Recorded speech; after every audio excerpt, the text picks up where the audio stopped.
مصر المباراة في هذا الشوط، في هذه 90 دقيقة جمال بكامل الأوراق. من خلال التغييرات نفهم بأنه ما حبش يروح الوقت الإضافي. الكرة السنغالية مرة ثانية من هنالك، الكرة البعيدة والعالية على مهدي زفان وعيسى مندي. راحت غطيها يا زفان، غطيها يا زفان، خلاها خرجت، راحت ضربة مرمى. 4 دقائق بقات على دخول التاريخ، 4 دقائق بقات على دخول التاريخ.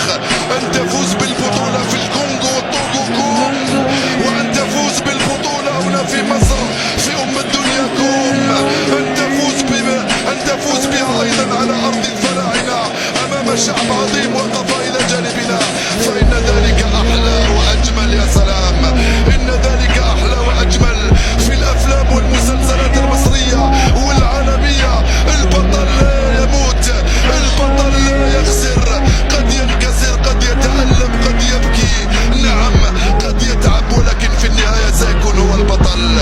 في النهاية لا يموت ولا يقهر. هذه جزائر البطولات. يا سلام، هذه جزائر البطولات. يا سلام، حذري من بالدي، حذري من بالدي. طارت ويخرجها بعيدة جمال، يخرجها بعيدة جمال. هذه الكرة راحت مباشرة للتماس.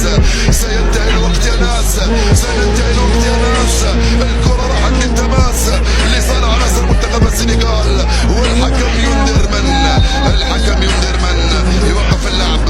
كرة في التماس لصالح المنتخب السنغالي. حذري يا عيسى، حذري يا عيسى، حذري يا عيسى. ولو ما عندكش بطاقة خرجها لك الآن، خرج لك البطاقة الآن. حكم المباراة يا عيسى يا بنتي، بقات دقيقتين يا عيسى، يرحم والديك، بقات دقيقتين يا عيسى، بقات دقيقتين يا عدلان. قاومتم 7 مباريات، كيف لا تقاومون دقيقتين؟ عليكم يا سلام. الكرة على الجهة اليسرى، بالدي استلمها، بالدي محاصر. خطأ يقول حكم المباراة، وخطأ يقول حكم المباراة لصالح المنتخب السنغالي. بقات دقيقتين بالتمام والكمال، بقات دقيقتين بالتمام والكمال، بقات دقيقتين بالتمام والكمال. جسدي كله يتألم، جسدي كله يتألم. حذري من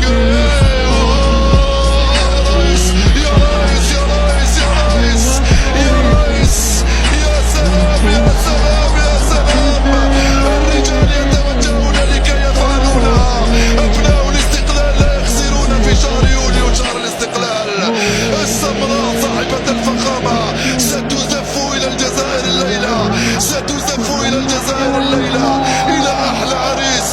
الكرة راح تضغط وتماس. الحكم يقول للسنغال نعم، ستزف إلى أحلى وأجمل عريس، ستزف إلى الجزائر في أحلى حلة وبأحلى شكل، لأننا كنا الأفضل طيلة البطولة. لم نكن الأفضل في هذه المباراة، ولكن كنا الأفضل في البطولة. الكرة بالرأس من جمال بن عمري، رجعت سنغالية من صبالي. أنتم مجاهدون، أنتم أبطال، ولستم مجرد لاعبين تاع كرة. هذا الذي